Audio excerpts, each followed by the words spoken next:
All right, boys and girls, today we're going to read a story all about a cookie parade. Now, before we begin, we're going to need to practice some actions or body movements, because in this story, you're going to be following along and doing actions, because later the animal cookies are going to escape, and we are going to act it out how they do it. So, go ahead and stand up and practice some movements. The first movement is twirl. Can you say twirl? Perfect. We're going to twirl around. Can you twirl with me? And stop. Ooh, I'm dizzy. The next one is twist. Can you twist with me? Awesome. The next one is hop. So we're going to hop, hop, hop, hop, hop, hop, hop. Good job. And the last one is sway. Can you sway with me?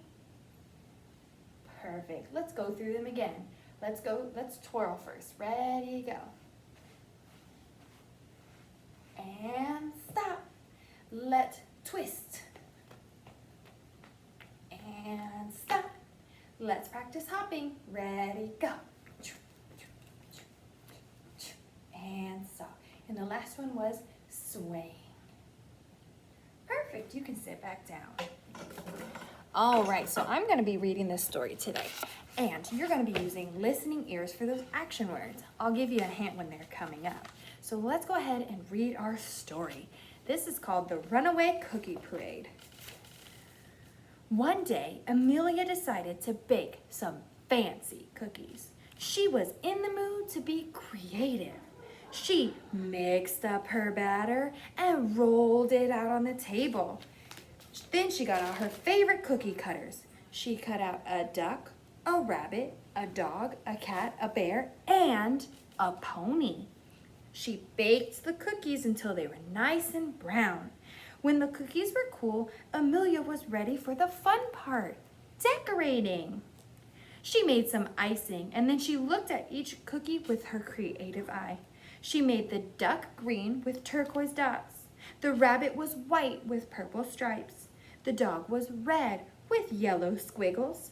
The cat was orange with yellow diamonds. And the bear was hot pink with lime green stars.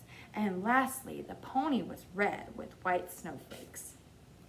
When she had iced and decorated every cookie, she stood back and sighed. These are the prettiest cookies in town. Amelia placed the cookies in the cookie jar.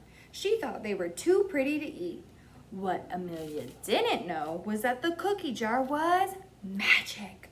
When the cookies were placed inside the jar, they came to life. That means they're going to be real animals now. As soon as Amelia left the room, the cookies pushed off the cookie jar lid and danced out of the jar. They danced in a long line just like a parade. This is where I want you to stand up. So they're escaping from the cookie jar, and they're in a line behind each other like a parade. Let's see what they did. They danced around the table and chairs. Can you dance with me? Awesome, perfect. They danced by the windows and closed the door. They twirled. Good job. They shimmied. Can you shimmy? Perfect. They jumped and they hopped. Those beautiful cookies must be dancing because they never returned to the cookie jar. The end. Awesome job. Round of applause. Good job. Thanks for helping me. Now, those cookies, what happened to them?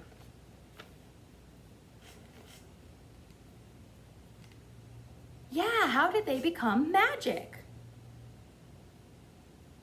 From the cookie jar. Awesome job. Yeah, and so then they got out of the cookie jar. What were some of the ways that they moved?